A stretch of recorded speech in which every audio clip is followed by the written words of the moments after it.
এই গরমের সময় আমরা তো বিভিন্ন ধরনের শরবত বানিয়ে থাকি, তেমনি আজ তৈরি করব সাবুদানার শরবত। এটা খেতে ভীষণই রিফ্রেশিং। চলো তাহলে রেসিপিটা তৈরি করে নিই। সবার প্রথমে আমি জেলি তৈরি করে নেব। কড়াইতে 1 কাপ পরিমাণে জল দিয়ে দিলাম। এখানে নিয়েছি আগার আগার পাউডার। 1 কাপ জলের জন্য ছোট 1 চামচ আগার আগার পাউডার দিয়ে দিলাম। জলটা ঠান্ডা থাকতেই পাউডারটা দিয়ে দিতে হবে, তা না হলে দলা বেঁধে যেতে পারে। অল্প পরিমাণে ইয়েলো ফুড কালার আমি এখানে ব্যবহার করেছি। তারপর ক্রমাগত নেড়ে যেতে হবে। এবার এর মধ্যে 2.5 চামচ চিনি দিয়ে দেব।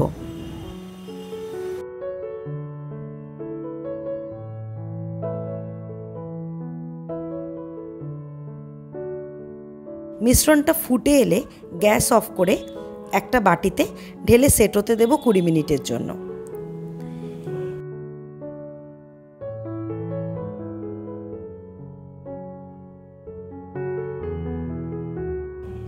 এবার কড়াই বসিয়ে তাতে অল্প জল দিয়ে দুধটা ঢেলে দেব। দুধ দেওয়ার আগে একটু জল দিয়ে নিলে দুধ কড়াইতে লেগে যায় না। এখানে 500 ml দুধ নিয়েছি। দুধটাকে একটু ফুটিয়ে নেব। এদিকে জেলি আমাদের সেট হয়ে গেছে। একটা ছুরির সাহায্যে কেটে নেব।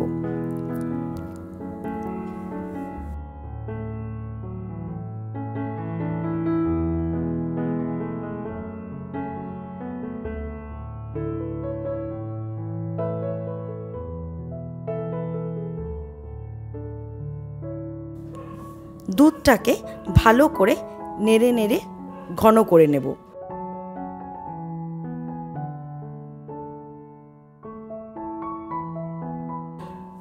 দুধ ফুটে এলে কিছুটা গুঁড়ো দুধ দিয়ে ভালো করে মিশিয়ে নেব।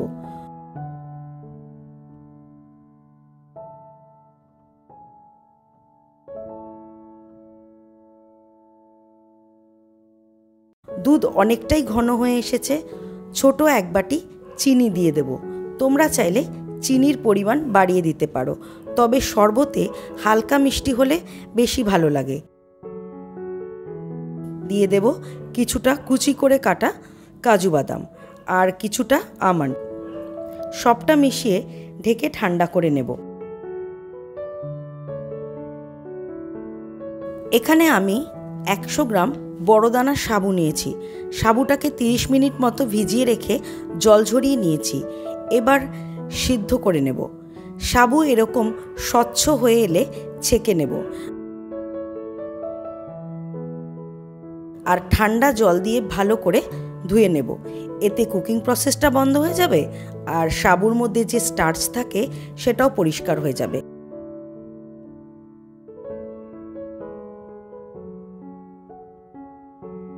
এবার একটা বাটিতে জাল করা ঠান্ডা দুধটা নিয়ে নেব। এই দুধের মধ্যে একে একে সব উপকরণ আমি মিশিয়ে নেব। প্রথমেই দিয়ে দেব সেদ্ধ করা সাবু। ভালো করে মিশিয়ে নিয়ে এবার জেলিগুলো দিয়ে দেব।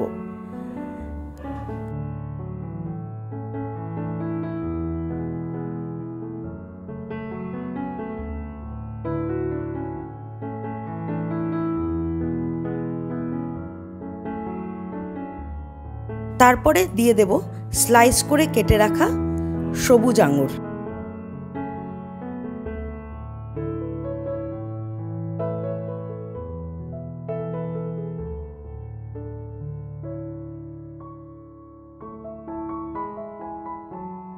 তারপর দেব কিছু কালো কিশমিশ।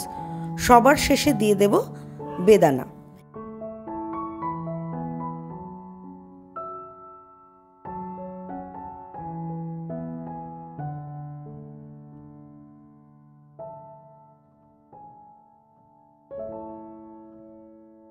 একসাথে নেড়ে মিশিয়ে নেব।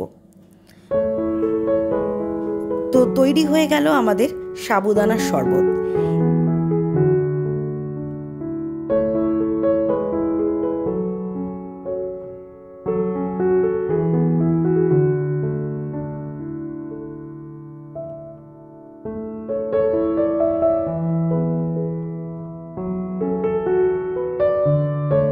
এরপরে ফ্রিজে রেখে ঠান্ডা ঠান্ডা সার্ভ করে নেব।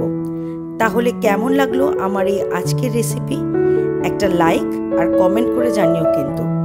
আবার দেখা হচ্ছে অন্য কোনো রেসিপি নিয়ে পরের ভিডিওতে।